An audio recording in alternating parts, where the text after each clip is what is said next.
your career is not hurting your child. Going back to work did not damage your bond, and daycare drop-off did not ruin your attachment. Choosing to build something outside of motherhood did not make you a bad mother, but there is something that is hurting your child, and it's not your job, it's not your hours, it's not the fact that someone else watches them during the day. It's something much closer to home, and you probably don't even realize it's happening. In the next few minutes, I'm going to tell you the truth about what actually affects your child's well-being, why the good mom stays home narrative is doing more harm than the career it shames you for, and what your child genuinely needs from you that has nothing to do with how many hours you're physically present. You have been carrying this weight since the day you went back to work, maybe even since before that. The guilt sits in your chest every morning at drop-off. It follows you into meetings. It's there when your child cries and reaches for you as you walk out the door. It's there at night when you wonder if you've been gone for too long, missed too much, chosen wrong when you went back to work. And you've heard it all. You've heard people say, they won't remember this. You've heard them say, you're doing your best. You've heard plenty of kids turn out fine. But none of it helps because underneath every reassurance is a fear that no one has actually addressed. The fear is this: what if my child would be better off if I were there more? I'm Kate Kripke, a maternal mental health and attachment specialist and a mother who built a career while raising two daughters. And for 20 years, I've worked with thousands of career-driven moms who love their work and love their children and feel like those two things are at war inside of them. I'm not going to give you reassurance today. I'm going to give you the truth, and some of it might be uncomfortable. I'm going to walk you through 5 truths, actually, that every working mom needs to hear. Not to make you feel better. That is not my goal today, but to show you what the research, the clinical evidence, and 20 years of working with families have actually taught me about what children need and what they don't. So here is the first important truth. Your child does not need you there all the time. This is the truth that cuts against everything our culture tells mothers. The message you've absorbed from social media, from other moms, sometimes from your own family, is that more time equals more love equals better outcomes for your child. That presence is measured in hours, that a good mother is a physically available mother. That is not what the evidence shows, and it's not what I've seen in 20 years of clinical practice. Secure attachment is not built on proximity. It's built on emotional safety and repair. Your child needs to know 3 things. Number 1, when I need you, you come back. Number 2, when things feel hard, you can handle it. And number 3, when we disconnect, we reconnect. That pattern can happen whether you work full-time, part-time, or not at all. What matters is not how much time you have with your child. What matters is what happens inside of you during the time that you do have. A regulated, present, connected 10 minutes with your kiddo does more for their emotional development than an entire day of distracted, guilt-driven, anxious togetherness. I've worked with moms who quit their jobs to be with their children full-time because they believed that was what their child needed. And many of them came back to me more anxious, more resentful, and more disconnected from their children than they were when they were working. Not because staying home is bad, but because they didn't actually want to be there. They were performing sacrifice, and their child felt the difference between a mother who is present by choice and a mother who is present out of obligation and fear. Think of it like a meal, a quickly made dinner made with joy and attention, even if it only takes 10 or 15 minutes, nourishes more than a 5-course meal prepared out of guilt where the cook resented every minute. Your child is not measuring the quantity of what you serve. They're absorbing the quality of your presence when you serve it. Ask yourself honestly, when I'm with my child, am I present because I want to be or because I feel like I have to be? If guilt is driving your presence, your child is not getting what you think they're getting. They're getting a mother whose body is in the room and whose mind somewhere between shame and resentment. That is not connection. That is performance. But if the time isn't what matters most, then what is actually happening when you go to work that could affect your child? The answer might surprise you. You see, what actually transfers to your child is your internal state, not your schedule. Your child's emotional world is shaped far less by where you are and far more by how you are. This is the piece that gets left out of every working mom versus stay-at-home mom debate, because the debate is always about logistics, hours and schedules, daycare quality, screen time. None of those are the primary driver of your child's emotional development. The primary driver is your nervous system, specifically whether your child experiences you as steady, safe, and emotionally available during the time you share, or whether they experience you as distracted, guilty, and anxious and performing. Your child doesn't track your calendar, they track your state. They know the difference between a mom who walks through the door after work and is genuinely glad to see them, and a mom who walks through the door already drowning in guilt about the 8 hours that she was gone. The first one feels like safety. The second one feels like something is wrong. Your child isn't hurt by your absence during the day. Your child is hurt by your emotional absence when you're standing right in front of them. Here's a pattern I see constantly. Mom comes home from work feeling guilty. To compensate, she goes into overdrive. She plays aggressively. She does the craft. She reads the extra book or 3. She stays up late. She tries to make up for the time she missed. And the entire time, her body is tense. Her energy is frantic. And her nervous system is broadcasting, I need to prove something right now. And the child feels that urgency. They get clingy, fussy, or start acting out. And mom interprets that as evidence that her working is the problem. But the child isn't responding to the fact that mom was at work. The child is responding to the energy that mom brought home. Imagine you have a friend who cancels on you sometimes because of work. No big deal. That's life. But imagine that every time they show up, they spend their whole time apologizing for the last time they canceled. They're distracted by their guilt. They keep checking in. Are you mad at me? Are we okay? After a while, you wouldn't be upset about the cancellations. You'd be exhausted by the apology tour. That's what guilt-driven parenting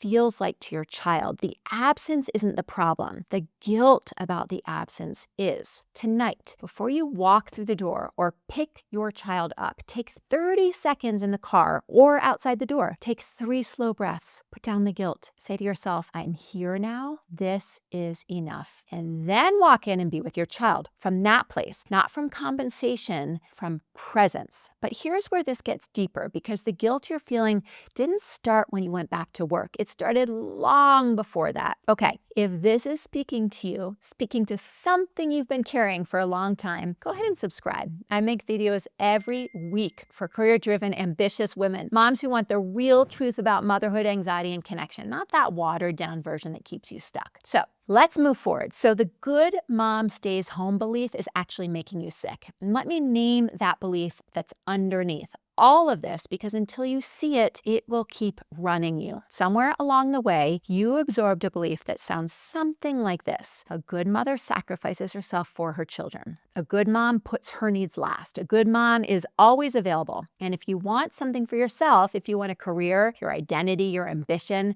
then wanting those things makes you selfish. Now, that belief is not a fact. It's a cultural narrative that has been handed down through generations, and it's making you anxious, guilty, and disconnected from both yourself and your child. Because here's what happens when you operate from that belief. You give up parts of yourself that made you feel alive. You shrink, you perform selflessness while resentment builds up underneath. You lose access to the woman you were before motherhood, that confident, creative, driven version of yourself. And you grieve her in secret because you believe wanting her back is proof that you're failing as a mother. And the cruelest part, the more you sacrifice yourself, the less you have to give your child. Not more, less. I hear some version of this from every single client I work with. She'll say, I feel guilty for missing my career. I feel selfish for wanting time alone. I feel like I should want to be with my child every second. The guilt isn't evidence that they're bad mothers. The guilt is evidence that they've internalized a lie about what good mothering looks like. And that lie is the actual threat to their well-being and their child's well-being. I want you to ask yourself some questions here. here. Do I feel shame when I enjoy my work? If professional satisfaction triggers guilt, you're operating from the belief that wanting something for yourself takes something away from your child. Another question, have I given up on things that made me feel alive, hobbies and friendships and ambitions, because I believed that that was what good motherhood required? That sacrifice often leads to depletion and resentment, which undermines connection more than any work schedule ever could. Final question, do I believe, even quietly, that my child would be better off with a different kind of mother, one who wants to be home all the time? That belief isn't based on evidence. It's based on a cultural story that was never true. So if you answered yes to any of these, the problem isn't your career. The problem is the belief system telling you that your career and your motherhood are in competition. They are not. And once you see that belief for what it is, a lie, really, the next question becomes, what does my child actually benefit from? And this is the part that nobody talks about, and it changes everything. So here's the deal, okay? Your child benefits from a mother who is fully alive. I'm about to say something that might feel like permission you didn't know you needed. Your child benefits from seeing you engaged, fulfilled, challenged, lit up by something that has nothing to do with them. Your career, your ambition, your identity outside of motherhood, those things are not threats to your child's well-being. They're contributions to it. When you're supported in your own life, when you have purpose and identity and stimulation beyond motherhood, you have more capacity to be present when you are with your child. Not less, more, because you're not depleted, you're not resentful, and you're not performing a role. You're actually showing up as a whole person. And a whole person has so much more to offer than a hollowed out one. And here's the part that matters most for your child's development. They are watching you. They're absorbing what it looks like to be a woman in the world. When they see you pursuing something with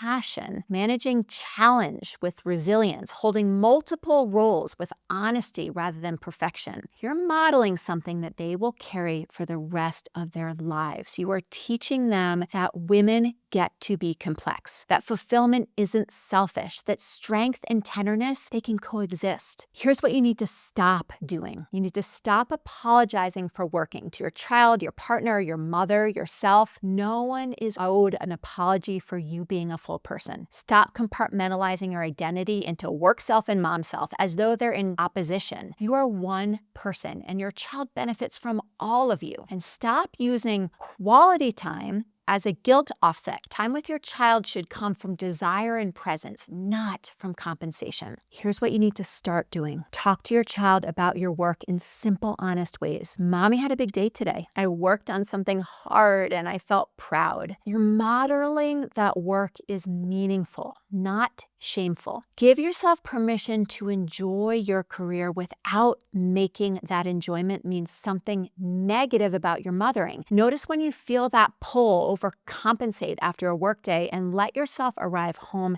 gently instead of performing. The most connected mother-child relationships I've seen in 20 years of practice are not the ones where the mother gave up everything. They're the ones where that mom was honest about who she is, a person with needs and ambitions, limits and love. Those children grow up with a sense of security that isn't fragile. It doesn't depend on their mother being perfect or always available. It is rooted in something so much deeper. My mom is a real person and she loves me, and both of those things are safe. So if your career isn't the problem and your child benefits from you being whole, there's one thing left to address: the fear. The one that wakes you up at 3 a.m. And I want to put it to rest tonight. If you take nothing else from this video, take this. The fear that your career is hurting your child is not based on evidence. It's based on a nervous system that was taught, if I want something for myself, someone I love will suffer. That belief was probably installed long before you became a mother. Maybe you grew up watching your own mother sacrifice everything. Maybe you absorbed the message that good women put themselves last. Maybe you learned early that wanting things for yourself meant that you were selfish, and that selfishness leads to loss. Motherhood activated that old wiring. And now every morning at drop-off, every late meeting, every work trip, your nervous system fires off the alarm. You're choosing wrong. Something bad will happen. That alarm is not a fact. It's a pattern, and patterns can be interrupted. Think of that fear like a smoke alarm that goes off every time you cook. It doesn't mean the house is on fire. It means the alarm is too sensitive. It was calibrated for danger that isn't there. Your guilt about working is the smoke alarm. Your career is the cooking. The house is not on fire, but your body believes it is because the alarm keeps going off. This practice I'm going to teach you right now, it recalibrates the alarm. So do this tonight after your child is asleep.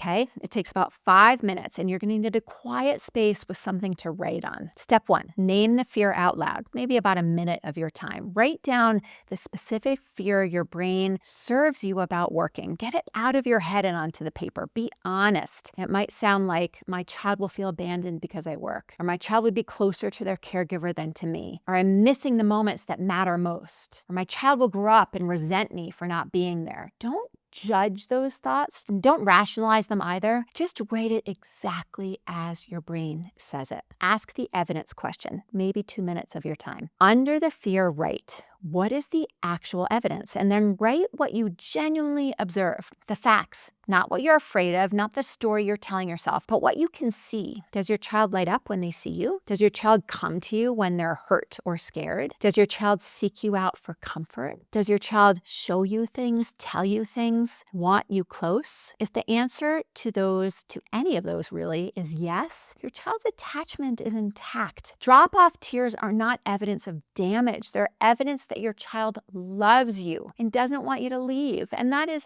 healthy attachment. That is a child who knows that you matter. Step 3, write the replacement truth, maybe a minute. Under the evidence, write one true sentence that counters the fear, not a positive affirmation, a truth that you can feel in your body. Something like, my child reaches for me every night. We are connected. Or, I am more present and patient after a day of meaningful work than I would be after a day of resentful sacrifice. Or, my child gets a mother who feels like herself. That is not a compromise. That is a gift. And then step 4, read it out loud to yourself. 1 minute of your time, read the fear, read the evidence, read the truth. Let yourself feel the difference between the story your nervous system has been telling and what is actually happening inside your home. The fear is loud, the evidence is quiet, but the evidence is real. Do this once a week for 4 weeks. Same fear or a different one each time. Whatever is loudest that week. Keep the papers. After 4 weeks, read through them all together. You'll see the pattern. The fear is always the same alarm, and the evidence consistently shows a different reality. Here's what will change. Week 1,